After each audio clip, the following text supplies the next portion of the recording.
오늘 우리가 나눌 하나님의 말씀은 잠언 12장 1절부터 14절 말씀까지입니다. 훈계를 좋아하는 자는 지식을 좋아하거니와 징계를 싫어하는 자는 짐승과 같으니라. 여호와께 은총을 받으려니와 악을 취하는 자는 정죄하심을 받으리라. 사람이 악으로서 굳게 서지 못하거니와 의인의 뿌리는 움직이지 아니하느니라. 거짓 여인은 그 지압 위에 멸류관이나 욕을 끼치는 여인은 그 지압 위에 뼈가 썩은 같게 하느니라. 의인의 생각은 정직하여도 악인의 도모는 속임이니라. 악인의 말이 사람을 역과 폐울자 하는 것이거니와 정직한 자의 입은 사람을 구원하느니라. 악인은 엎드러져서 소멸되려니와 의인의 집은 서 있으리라. 사람은 그 실대로 칭찬을 받으려니와 마음이 굽은 자는 멸시를 받으리라. 비천이 여김을 받을지라도 종을 부리는 자는 스스로 높은 채하고도 음식이 핏절한 자보다 나으니라.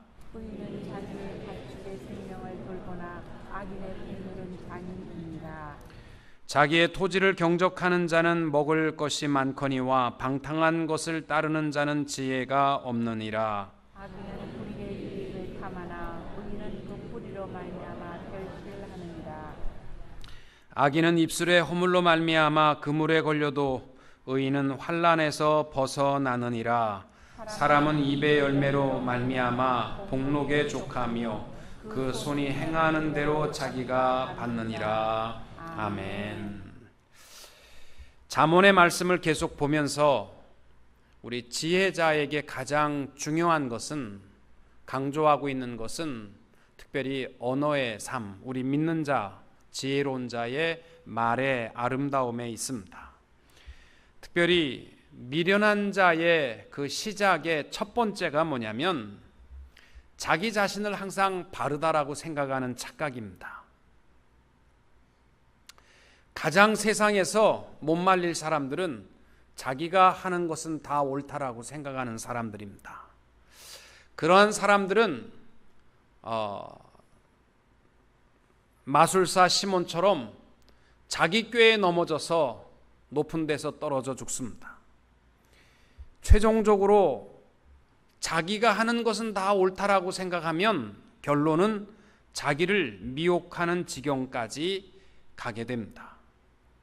여러분, 요즘 한국의 정치의 모습을 보면 정치라는 것이 다 저런 모양이다, 이렇게 우리가 과거에는 생각했는지 모르지만 우리 미국에 와서 미국의 정치하는 모습과 한국의 정치하는 모습을 비교하여 볼 때마다 참 아직도 멀었다라는 생각이 많이 듭니다. 정치하는 사람들 중에 보면 남의 이야기에 대해서, 다른 당의 이야기에 대해서는 귀를 막아버리고 항상 자기가 하는 것만 옳다라고 생각하는 것. 그래서 늘 싸우고 남의 허물만 들추어내는, 그러다 보니까 대통령까지도 자기가 하는 것은 다 옳고 모든 다른 당이 생각하는 것은 무조건 나라를 망치는 일이라, 이러한 스스로의 혼동 속에 빠져버리게 됩니다. 오늘 말씀에 보면은 특별히 지혜자가 조심해야 될 것, 훈계 1절에 보면 훈계를 좋아하는 자는 지식을 좋아하거니와 징계를 싫어하는 자는 짐승과 같으니라. 솔로몬이 말씀하는 여기서의 훈계라는 것은 잔소리를 말하는 것이 아닙니다. 신앙적인 가르침, 그를 통한 우리의 내적, 외적 행위의 아름다움을 남기게 하는 지식을 말하는 것입니다. 다른 말로 하면, 쉬운 말로 하면 하나님의 말씀을 사랑하는 자는 지혜로운 자의 삶이 될 것이요, 하나님의 말씀이 뭐라고 하든지 간에 내 삶이 옳다라고 주장하고 살아가는 사람은 짐승과 같은 삶이 될 것이라는 것입니다. 오늘 잠언의 말씀이 우리에게 주시는 가장 중요한 핵심은 우리가 하나님의 말씀을 읽는 자가 되지 말고 사랑하는 자가 될 수 있기를 바랍니다. 하루에 내가 성경을 3장을 읽어야 되겠다. 그래서 저녁에 졸린 눈을 가지고 뭐가 뭔 말인지 모르고 그냥 줄줄이 쭉 읽고 나서 아유 다 읽었다 그러고 자는 그러한 우리의 성경 말씀이 되지 말고 그 무엇보다도 하나님의 말씀이 송이꿀보다도 더 달고 사랑하고 행복하고 즐거운 하나님의 말씀이 될 수 있기를 원합니다. 우리 교육자들도요, 항상 제 마음의 시험이 뭐냐면 하나님의 말씀을 내가 은혜를 받으면서 읽어야 되는데 요거 너무 좋다. 이거 다음번에 설교해야 되겠다. 항상 이 직업의식을 가지고 설교할 것을 자꾸 생각하며 말씀을 읽다가 보니까 진지하게 내 자신을 비추어 보지 못할 때가 많습니다. 우리 하나님의 말씀을 사랑하고 볼 수 있게 되기를 바랍니다. 사랑하는 사람과 함께만 있어도 행복하듯 성경만 펼쳐도 행복한 우리 대흥의 성도들이 될 수 있기를 원합니다. 여러분, 꿈을 꿔도 성경 속의 주인공으로 등장해 보셨습니까? 한번 꿈속에서 내가 요셉 시대에 있었던 모습은 없으셨습니까? 꿈을 꿔도 하나님의 말씀이 내 삶 속에 이루어지는 꿈, 또 늘 취미 생활도 하나님의 말씀을 읽는 그러한 삶이 되시기를 바랍니다. 그리고 하나님의 말씀 앞에 우리 지난번에도 얘기했지만 고등 비평자들이 되어서 이 말씀은 이 시대에 맞아, 이 말씀은 이 시대에 맞지 않아, 이러한 고등 비평가들이 되지 마시고 하나님의 절대적 말씀 아래 나를 낮추고 순종하게 되시기를 바라고, 때때로 저도 이해하기 어려운 말씀이 있는데 억지로 뜯어 맞추거나 누가 달콤하게 해석을 한다고 해서 넘어가지 마십시오. 오직 하나님의 말씀 붙들고 엎드릴 줄 아는 자들이 되시기를 바랍니다. 하나님의 말씀을 사랑하는 자는 그 특징이 말에 있어서 다르다는 겁니다. 4절 말씀은 우리가 꼭, 특별히 오늘 나온 여성들이 꼭 기억해야 할 말씀입니다.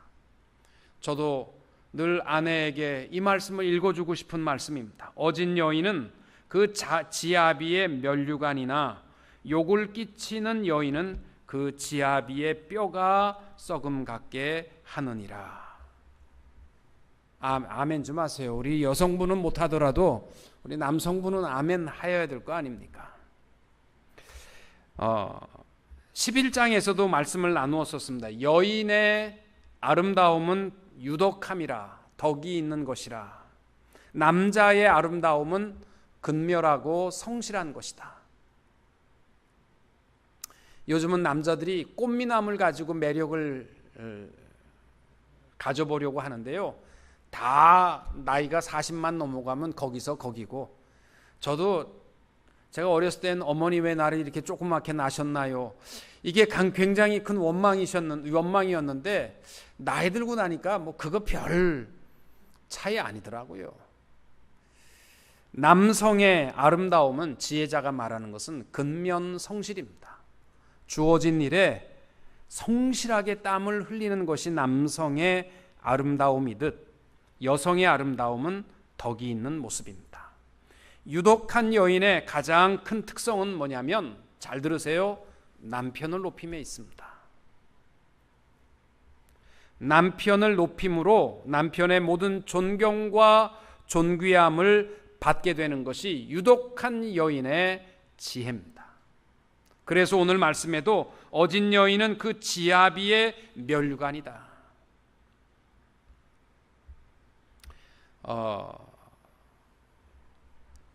남편이 잘 되고 아름답게 되면 모든 그 영광은요, 아내와 함께 나누게 되어 있습니다.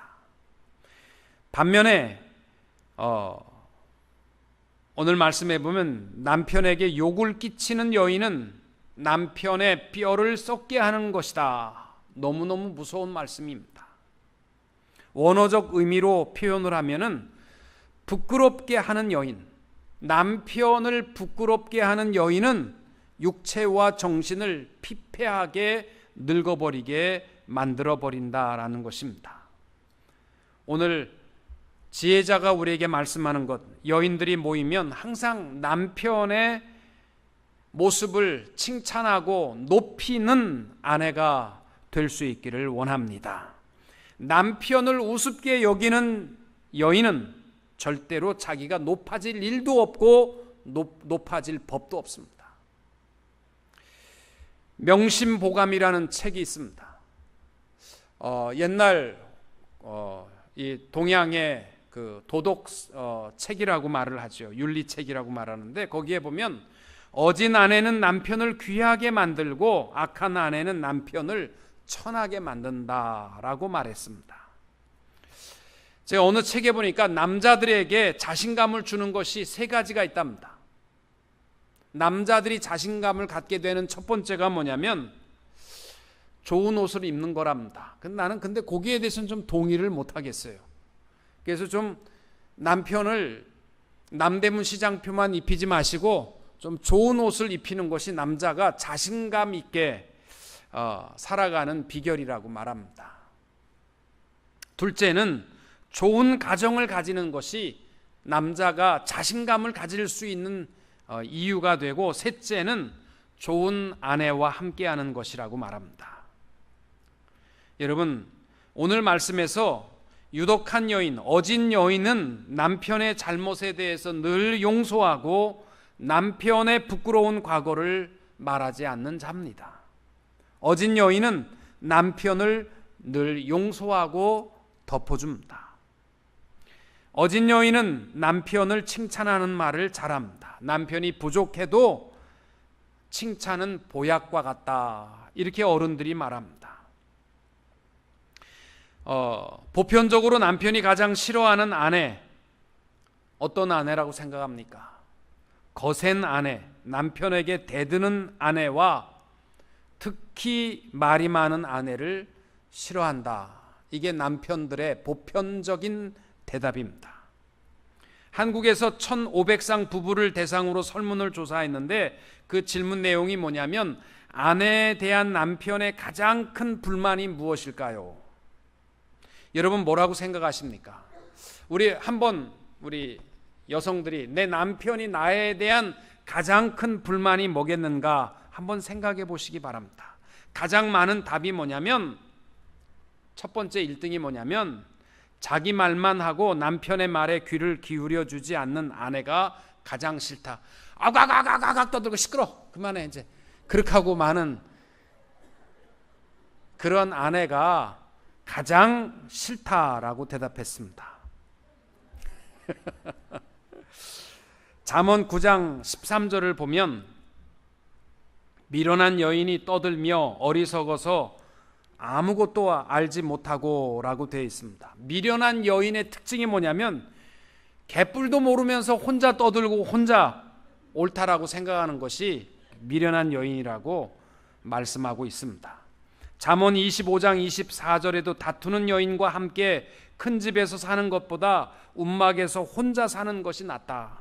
잠언 21장 19절에도 다투며 성내는 여인과 함께 사는 것보다 광야에서 사는 것이 나으니라. 그러니까 솔로몬 시대나 지금 시대나 가장 미운 아내의 특징이 있다면 하나같이 자기 말만, 아무것도 모르고 자기 말만 떠들고 남편의 말에 귀 기울이지 않는 여인이라는 것입니다. 성경적으로 말하면 가정의 가장은 남편을 세워주셨습니다. 남편보다 아내가 더 지식이 많고 더 능력이 있고 더 잘났어도 남편이 자기의 머리인 줄 알고 남편 앞에 겸손한 것이 유독한 여인입니다. 교회에서도 그래요. 제가 볼 때 여인들이 훨씬 더 아름다울 수 있고 훨씬 더 지혜로울 수 있고 말도 잘할 수 있습니다. 그러나 하나님께서 교회의 질서를 위해서 여인들에게 잠잠할 것을 말씀하셨습니다. 특별히 남자들이요, 암만 착한 남자도 혈압이 팍 올라가는 말이 있습니다. 남자들에게 절대, 남편들에게 해서는 안 될 말이 있는데, 그게 뭐냐면 그것도 못해? 라는 말. 그리고 그것도 몰라? 그 말만 하면요, 저는 혈압이 거꾸로 올라갑니다. 막 팍 피가 올라가거든요. 그것도 못해? 그것도 몰라? 이런 말은 절대로 해서는 안 됩니다. 난 당신 없이는 단 하루도 살 수가 없는 여인입니다. 이런 말을 자주 해야 남편들이 행복하고 자신감을 가지고 살아가게 되어 있습니다. 오늘 제가 너무 남편들의 길을 살리는 그런 말씀이지만 잠언의 말씀이에요. 중국의 유명한 학자인 양자라는 사람이 있습니다. 그 양자라는 사람이 주장하는 이 철학은 뭐냐면, 제자들에게 어진 일을 행하면서도 겸손한 사람이 어디를 가든지 사랑받는다. 이게 양자가 주장하는 철학의 그 중심입니다. 그러니까 선한 일을 베풀고 겸손한 사람이라야 존경받고 대우받는다는 거예요. 그렇게 양자가 결정하게 된 이유가 있습니다. 양자가 어느 날 여행하다가 여행에서 묵게 되었는데, 그 여관 주인이 보니까 아내가 둘입니다. 근데 한 아내는 아주 미인이고 한 아내는 아주 못생긴 추녀였습니다. 근데 그 여관 주인은 미인인 아내보다도 못생긴 아내를 더 사랑했습니다. 이 모습을 본 양자가 하인을 불러서 물어봤습니다. 아니, 어떻게 이 여관 주인은 미인인 아내보다 추녀인 아내를 더 사랑하는가? 이렇게 하인에게 물었습니다. 그랬더니 하인이 이렇게 말합니다. 그 미인은 자기가 미인인 줄 알고 늘 교만하여 도리어 주인의 미움을 사고, 추녀는 늘 겸손함으로 자신의 얼굴 못생긴 것을 겸손히 감추기 때문에 주인의 사랑을 받는 것이지요. 여기서 양자가 인생 철학을 배웠어요. 그래서 양자의 철학의 중심이 뭐냐면, 어진 일을 행하면서 겸손해야만 어디를 가든지 사랑을 받는다는 것입니다. 남편이 사랑하는 아내는 어떤 아내일까? 남편을 믿어주고 순종하는 아내입니다. 그리고 특별히 잠언에서 말씀하는 것은 5절부터 8절까지의 말씀이 뭐냐면, 특별히 아내와 아내에게 남편을 높이는 말을 할 뿐만이 아니라 모든 사람에게 칭찬하고 또 격려하고 또 말로 구원을 이루는 입술을 가져야 한다라는 것을 말씀하고 있습니다. 악한 사람의 말은요, 가시가 박혀가지고 한마디를 해도 마음을 팍팍 상하게 하는 사람들이 있습니다. 그래서 오늘 말씀에 보면은 의인의 말은 구원을, 정직한 자의 입은 사람을 구원한다. 죽고 싶은 사람, 절망적인 사람이 용기를 얻는 것이요, 천만 불을 가지고도 할 수 없는 것이요, 우리의 말로 가능한 것입니다. 잠언이 우리에게 주시는 말씀이 그겁니다. 8절 말씀에 사람은 그 지혜대로 칭찬을 받으려니와 마음이 굽은 자는 멸시를 받으리라. 지혜자에게 부탁하는 것은 모든 사람을 대할 때 특별히 말이 아름다워야 된다. 저는 그래요. 예수 믿는 사람들이 더 열심히 공부하고 더 열심히 근면하게 일해서 높은 자리에 올라가야 합니다. 그리고 겸손해야 합니다. 모든 일에 있어서 아무것도 하지 않고 밑에 자리에서 겸손한 건 당연한 거고요. 그래서 한국에서 어느 교회에서는요, 자기 동네 동장, 반장 뭐 이런 반장, 동장을 뽑을 때 출마하라는 거예요. 그리고 최선을 다해서 동장이 되고 반장이 되어서 이름만 갖고 있지 말고 최선을 다해서 섬기고 아름답게 하고, 저분이 어떻게 저렇게 아름다운가 할 때 그분이 대흥교회 집사입니다. 이거 한마디를 위해서 하라는 겁니다. 이것이 전도하는 비결입니다. 모든 사람에게 내가 말하는 것이 격려하고 위로하고 칭찬하는 말인가, 아니면 그저 여자들 모이면 남편 끄집어내리고 또 누구 헐뜯고, 그러한 입술이 되지 않아야만 이것이 하나님의 말씀을 사랑하는 자의 입술의 삶임을 말씀하고 있습니다. 또 하나는 13절과 14절 말씀, 악인은 입술의 허물로 말미암아 그물에 걸려도 의인은 환난에서 벗어나느니라. 사람은 입의 열매로 말미암아 복록에 족하며 그 손이 행한 대로 자기가 받느니라. 우리 예수 믿는 사람들은요, 우리가 말하는 한마디가 얼마나 큰 축복이고 말하는 것이 그대로 이루어진다는 것을 말씀하고 있습니다. 요한복음 16장 24절에 지금까지 너희가 내 이름으로 아무것도 구하지 아니하였으나 구하라 그리하면 받으리니 너희 기쁨이 충만하니라. 물론 하나님 앞에 나와 기도하는 것이 너무너무 소중합니다. 내 삶의 주위에 기도가 필요한 사람들이 너무나 많이 있습니다. 그들을 위해서 여러분 교회 와서 입술을 열어 구하는 것은 하나도 땅에 떨어지지 아니하고 하나님께서 역사하시기 때문에 우리 구하는 자의 입술이 너무나 귀하다는 것입니다.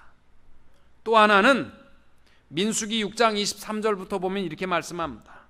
아론과 그 아들들에게 고하여 이르기를 너희는 이스라엘 자손을 위하여 이렇게 축복하여 이르되 여호와는 내게 복을 주시고 너를 지키시기를 원하며 여호와는 그 얼굴로 내게 비추사 은혜 베푸시기를 원하며 여호와는 그 얼굴을 내게로 향하여 드사 평강 주시기를 원하노라 할지니라 하라.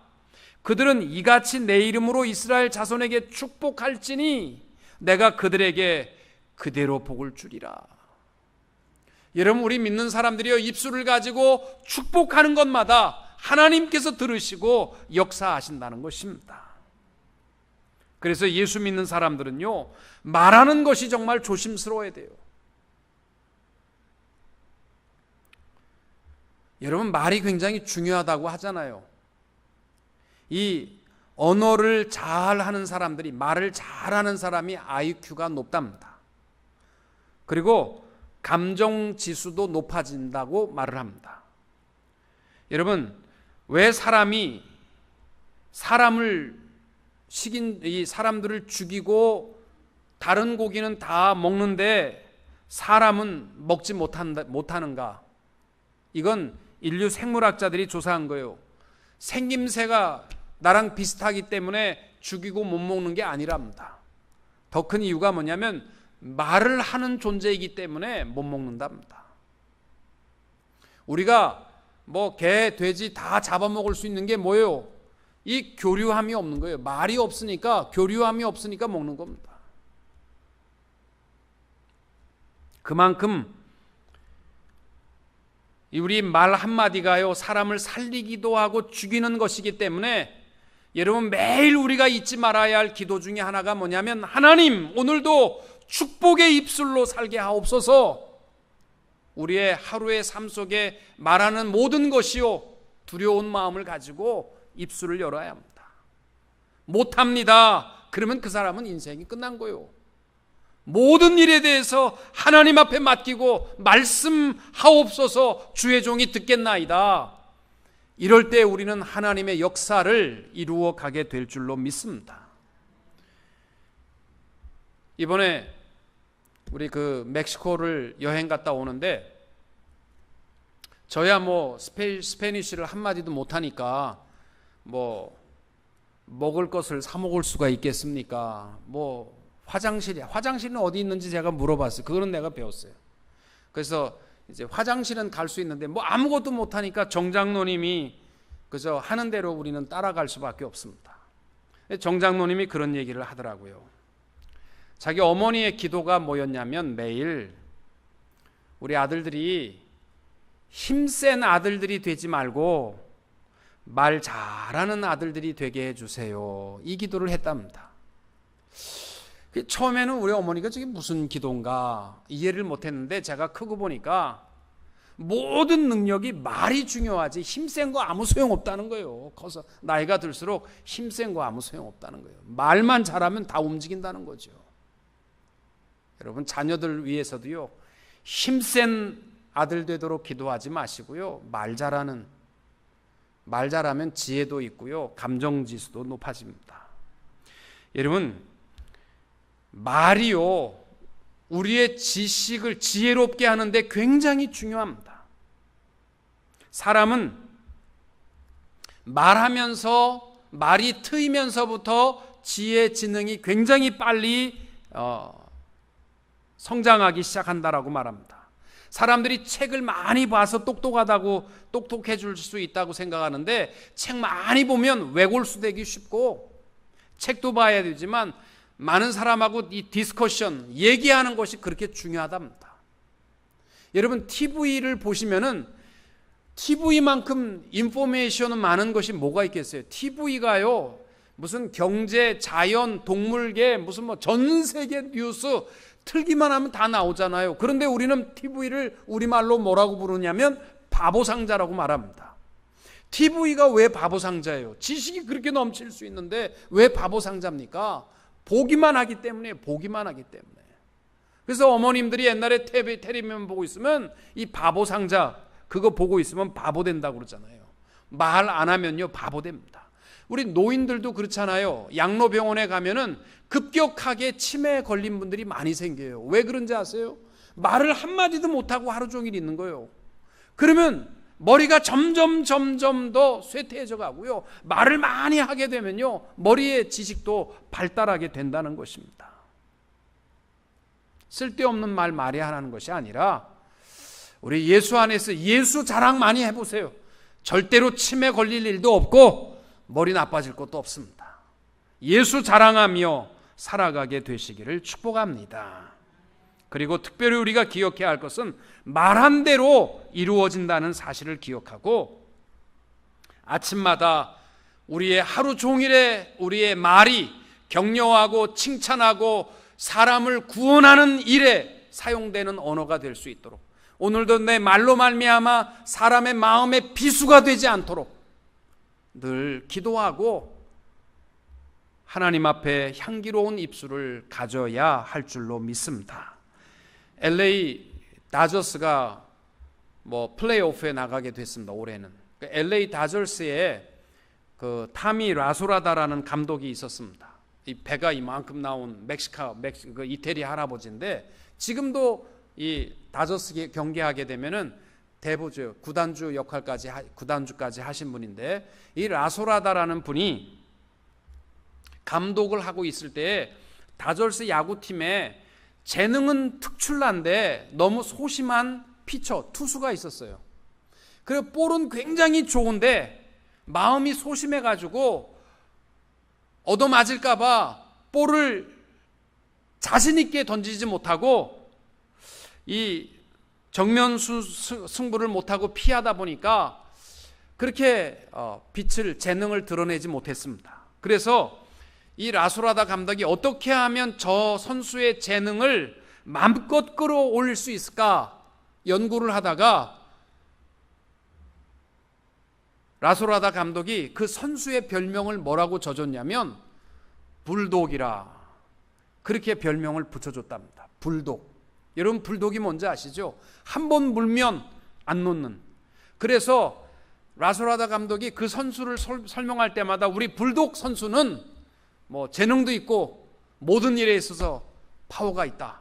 우리 불독. 그래서 감독이 항상 그 선수를 부를 때마다 불독 부르다 보니까 선수들이 불독이라고 불렀고, 이 사람이 자기를 자꾸 불독이라고 부르다 보니까 자기가 정말 한 번 물면 나는 안 논다, 이러한 정면 승부의 마음을 가지고 마음이 바뀌기 시작해서 위대한 이 월드 시리즈까지 우승하는 선수가 되었답니다. 그가 누구냐면 오랄 허샤이저랍니다. 오랄 허샤이저가 MVP를 수도 없이 많이 받고 월드 시리즈 우승까지 했는 분인데, 자기의 그 소심함이, 그 말, 주위에서 불독이라고 불러주는 그 말 한마디가 자신감을 가져오게 됐다라고 한 것을 보면요, 말이 얼마나 중요한지 모릅니다. 옛날에는 생각대로 말한다고 그랬는데 요새는 말한 대로 생각하고 말한 대로 행한다라고 말합니다. 사랑하는 성도 여러분, 오늘도 지혜의 말씀 잠언서에서 우리에게 주시는 말씀의 핵심은 뭐냐면 하나님의 말씀을 사랑하라는 것입니다. 그리고 하나님의 말씀에 내가 겸손히 엎드릴 줄 아는 사람의 특징이, 가장 큰 두드러진 특징이 있다면 언어의 변화입니다.